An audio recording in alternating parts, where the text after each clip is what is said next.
you are also a storytelling coach, right?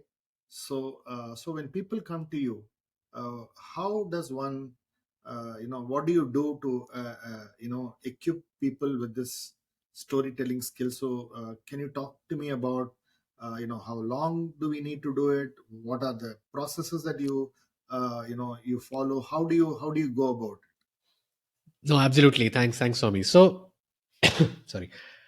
I think the first step is to understand the importance of this as a skill, and I'm hoping that people who come have that clarity that this is important for me to succeed, to do well in life. Then the broad approach that I take is that, unlike in a training workshop in which I will try and cover a fair number of concepts in a day, because I've got that audience for a day or a two or whatever. In a coaching relationship, it's a longer term thing, right? You don't have to.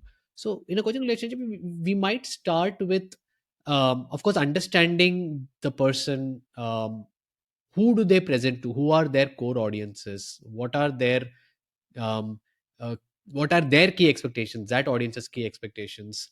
Um, what do they think is going well with their storytelling currently? What do they think is not going so well with their storytelling currently? And getting those inputs from as a self, and as getting those inputs from that audience will kind of be like a good diagnostic to know that, I think this person is fairly good on the visual front, but maybe they struggle a little bit on the narrative, or they're very good in the structured narrative part, but they struggle on the engagement elements, or they're very good in engagement elements, but the delivery part is a problem, right? So that is, I think, important for me as a coach to know that where is it most. I think the intervention needs to be done the most, and then irrespective of where the intervention needs to be focused on, I will definitely give people an overview of the storytelling techniques, like this ABCD framework.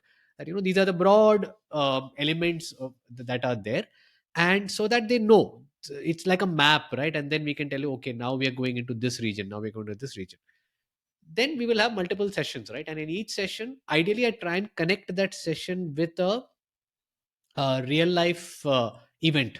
So it doesn't make too much sense to learn something just for the sake. Sometime in the future I will use it, right? It should be like, oh, next week I've got a town hall presentation. Can we work on that? That makes it very tangible.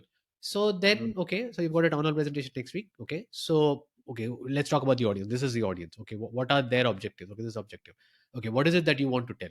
And so we actually go about preparing. So it's like work for them with a coach, right? So it's just more better use of that time. Go about preparing their talk. Again, we'll go through the four, the A, then build a narrative for the talk using the 139, add the engagement element. We go through the same process. Okay, let's talk about the slides. How will we do the visuals? Okay, what do you think should be the right thing? Hey, how have you thought about this? Hey, how about this? Doesn't it make sense? So as they're going about it, they realize, oh, this is what I would have normally done, but now I'm doing it in a different way, and I'm hopefully and learning something in doing that better. So And how then long does maybe this round two coach and round three. So sorry, how long does this coaching go? Is it a couple of months, so many weeks? Yeah, How does it? Yeah. I think a few months, because I think time and life comes in the way sometimes, right? Ideally once a week would be great, but you probably don't even have that many high stakes events. And so if you're doing at least like one catch up every fortnight or maybe every 3 weeks, that's kind of good enough. And it's more like, do it when you feel the need. So it's not like, you have to complete these 4 sessions, otherwise it will not be. I think it's more about your, time availability and the requirement, and then it can be built. So it's quite kind of quite flexible, that